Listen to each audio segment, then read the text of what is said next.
पदार्थ का भी शोधन करते, तत्पदार्थ का भी शोधन करते, दोनों को ऐक्य मानते। योगी लोग केवल तत्पदार्थ ईश्वर, ओंकार को तस्य वाचक प्रणव, ऐसा ईश्वर के बारे में चिंतन करते करते करते करते उसका जो भी शक्तियाँ गुण है वो गुणों के बारे में चिंतन करके करके करके फिर वो ही गुण उनके अंदर आ जाते हैं। उसी वो भी मिनी ईश्वर, छोटा ईश्वर जैसे बन जाते हैं। लेकिन वो जगत सत्य तो बुद्धि नहीं जाता है, जगत उन लोगों के लिए सत्य है। उस जगत में एक पावरफुल व्यक्ति बन के उनको आनंद मिलते रहता है, लेकिन भाई भी रहता है, दूसरा कोई ऐसा योगियों से भाई भी रहता है। और सांख्य लोग हैं वो लोग कम पदार्थ का विवेचन बहुत अच्छी प्रकार से करते हैं, वो भी ज्ञान से ही मोक्ष मानते हैं।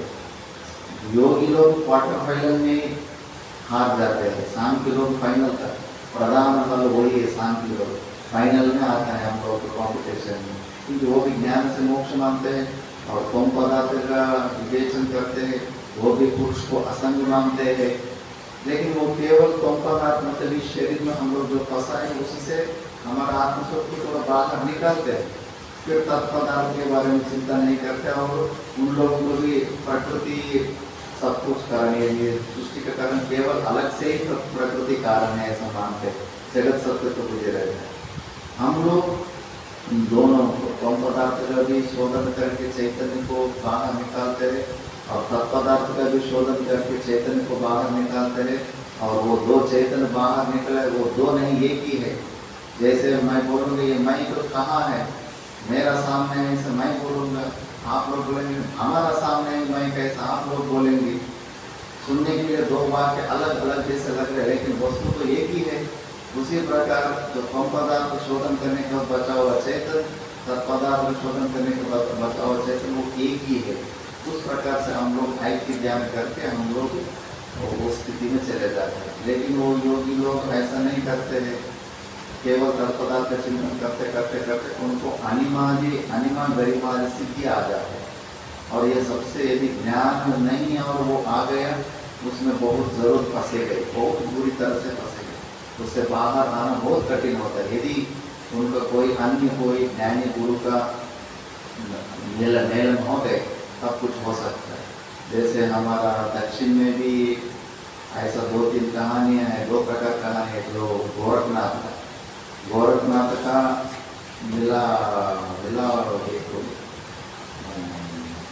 सिखों का गुरु,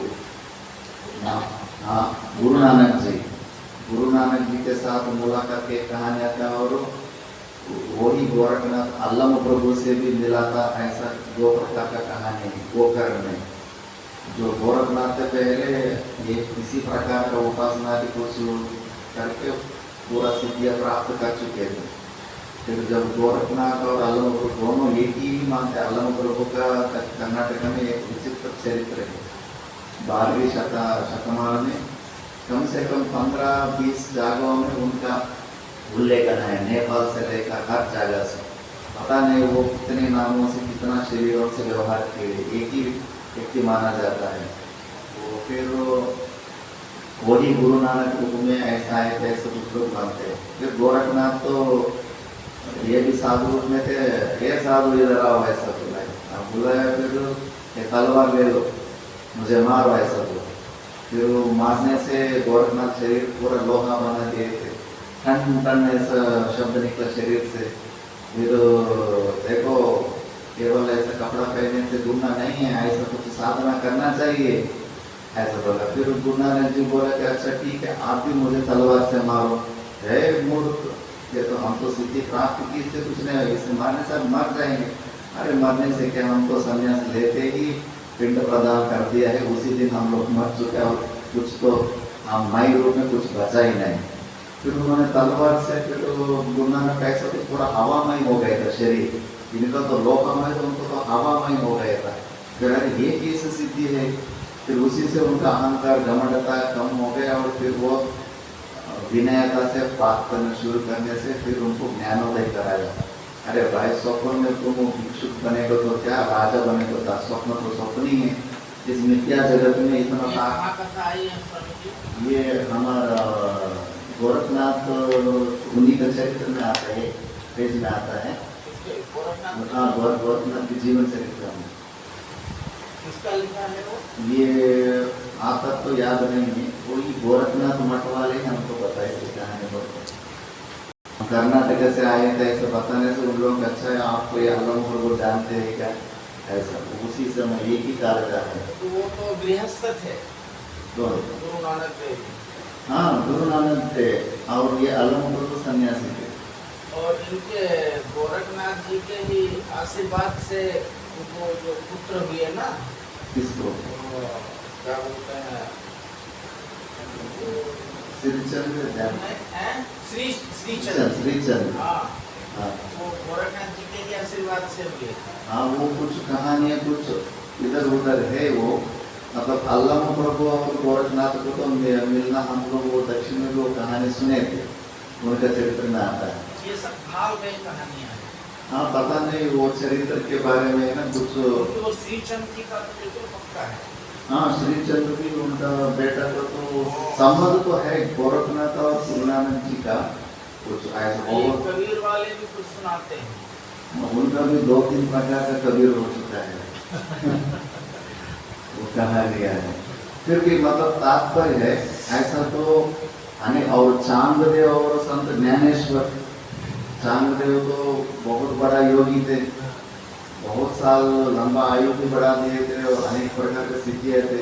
और संत ज्ञानेश्वर उनको भाई बहन थे, वो तो ज्ञानी थे, ज्ञान से लोगों को भी अनिमान सिद्धियाँ व्यक्त हो चुके थे, लेकिन योगी भी थे, योगी भी थे, नाथ संप्रदाय में ही दीक्षित थे। दीक्षित थे ज्ञानेश्वर जी जी, नाथ संप्रदाय में ही दीक्षित थे। और उनके जो बड़े भाई थे जी, निवृत्तिनाथ, निवृत्तिनाथ, वो भी उसी में थे, हाँ जी, नाथ संप्रदाय में ही। जी जी जी। उस समय वो चांगदेव भी ऐसा ही कुछ जड़ समाज प्राप्त करके ताकतवर बन चुके थे। फिर उनका शिष्य और यहाँ इनका दोनों का कौन ताकतवर, मैं हमारा गुरु बड़ा है, हमारा गुरु बड़ा है, इसी में लड़ाई होके एक दूसरे के सामने परीक्षा करने के लिए, बल परीक्षा करने के लिए सामने आए। वो तो शेर को वशीकरण करके उसके ऊपर आए और ये लोग तो पत्थर, बड़ा पत्थर के ऊपर बैठ के उसको वशीकरण करके ले गए, तो उसी को देखकर आए थे। ये तो जड़ वस्तु का भी वशीकरण कर रहे हैं, ये कौन सा सिद्धि है? वहाँ उनको जमा रखा जाए और ज्ञान करने के बाद उनको पता चले कि वो बिना मतलब से हम टाइम वेस्ट कर दिया है। इसीलिए ज्ञान मार्ग में किसी को महत्व बुद्धि नहीं होता है। भले हम लोग इस लोक में ना थोड़ा ऐसा सिद्धि वाला महात्माओं के प्रति जल्दी श्रद्धा आ जाता है, उनके प्रति अत्यंत महत्व बुद्धि रख लेते हैं। ज्ञान विचार करने के बाद वो मन ही हट जाएंगे। क्यूरियसिटी, कौतूहल राहित्यम जीवन मुक्त से लक्षण है। चाहे बगल में भगवान भी आ जाएंगे, उनको बताएंगे आई एम सॉरी, बस हो गया, अब हमसे अतिरिक्त किसी को अस्तित्व को मानने के लिए हम तैयार नहीं हैं, उस प्रकार मन हो जाता है। इसलिए अब ऐसा वो भी अनिमा गरिमा सिद्धि प्राप्त कर, उसी को यहाँ घोर अंधकार कहा है सिद्धियों को, क्योंकि सिद्धियाँ में बहुत सबसे ज़्यादा फंसाएंगे दुनिया में। क्योंकि आप इतना ताकतवर आदमी बन जाएंगे, सब लोग आपके सामने झुकना ही पड़ता है, मजबूर में झुकना ही पड़ता है ताकतवर आदमी के सामने। उससे अहंकार का लेपन, ईगो मसाज होते रहता है और उससे बाहर आ ही नहीं सकते हम लोग। हम जहाँ कर्नाटक में एक योगिनी माता जी थे, 4 साल वहाँ सेवा किया है। वो 87 ईयर्स लाइफ में 79 ईयर्स कुछ खाया नहीं पिया नहीं, 8 साल की उम्र से अनिमा गरिमा सिद्धि आ गया। वो बहुत लोग परीक्षा के बिना वायु से भी रहते, 71 डेज रह के दिखाए थे बिना वायु से भी। फिर वो माता जी का भी हर प्रकार जो भी योग सूत्र में अभी मैंने पहले नहीं पढ़ा था, जो भी योग सूत्र में जो महिमा बताए थे, सब महिमा हमने वहाँ देखा है, उतना सामर्थ्य। मैं हमारे मन के अंदर भी 3 बार जो चल रहा है उसको स्कैन करके बताए थे, भूत दोष काल का भी ज्ञान करते।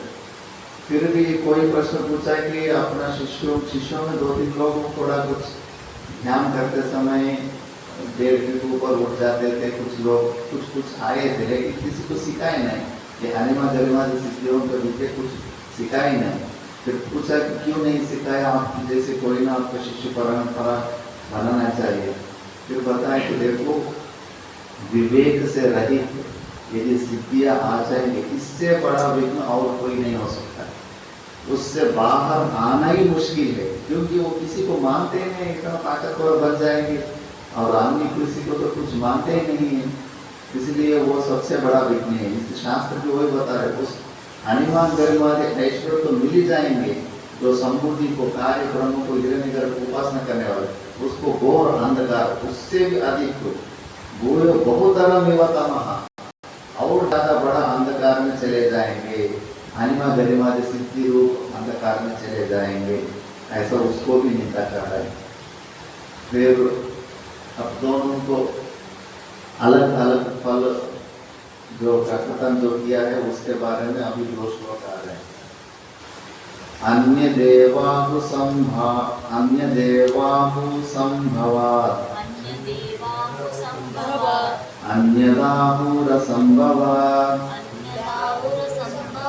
इति शुश्रुमधीराणाम्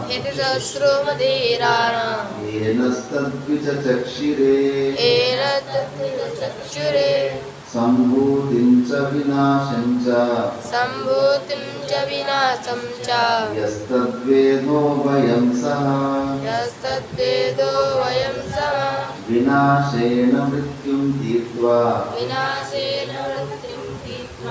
असम्भूत्यामृतमश्नुते।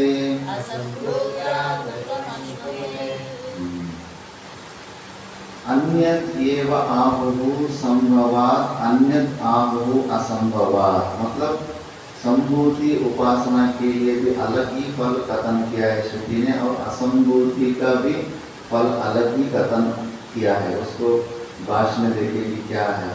इति शुश्रुमधीराणाम् येनस्तद्विचक्षिरे, इस प्रकार से बुद्धिमान लोगों के द्वारा हमने सुने थे, इस प्रकार श्रुति भगवती ने बताया। फिर जो अगले मंत्र में जो संभूति में और संभूति का पूर्व में एक खंडाकार रहता है, वो असंभूति है, व्याकरण का विषय है। असंभूति च विनाशम, हिरण्यगर्भ को विनाश शब्द से यहाँ कथन है। इसका मतलब वो विनाश में मतलब कार्य ब्रह्म का जो कार्य होता है, हिरण्यगर्भ का जो कार्य, हम लोगों के जो सृष्टि ब्रह्मांड है, वो उनका कार्य नश्वर होने की वजह से उनका नाम विनाशम ऐसे उसका उस नाम से भी बुलाया जाता है, हिरण्यगर्भ सगुण रूप ईश्वर। यस्तद् वेदो उभयं सह, जब इन दोनों को मिलकर एक साथ उपासना जो भी करेंगे वो लोग विनाशेन मृत्युं तीर्त्वा, मतलब हिरण्यगर्भ का उपासना से मृत्यु को पार करके असंभूत्य अमृतत्व अश्नुते, मतलब वो अमृतत्व को प्राप्त कर लेते हैं। उस प्रकार का दोनों को मिलकर उपासना करने के लिए यहाँ स्तुति कर रहा है। अलग अलग करने से ऐसा अंधकार में चले जाएंगे, मिलकर करने से इस प्रकार का आपको फल मिलेगी, उसी को देखेंगे। अधुना उभयोः उपासनयोः, भाष्य 13वीं वर्ष। अधुना उभयोः उपासनयोः समुच्चय कारणम् अवयव फल भेदम् आह अन्यदेव इति। अन्यदेव पृथक् एव आहुः फलं संभवात् संभूतेः कार्यब्रह्मोपासनात् अणिमादि ऐश्वर्य लक्षणं व्याख्यातवन्तः इत्यर्थः। तथा च अन्यत् आहुः असंभवात् असंभूतेः अव्याकृतात् अव्याकृतोपासनादि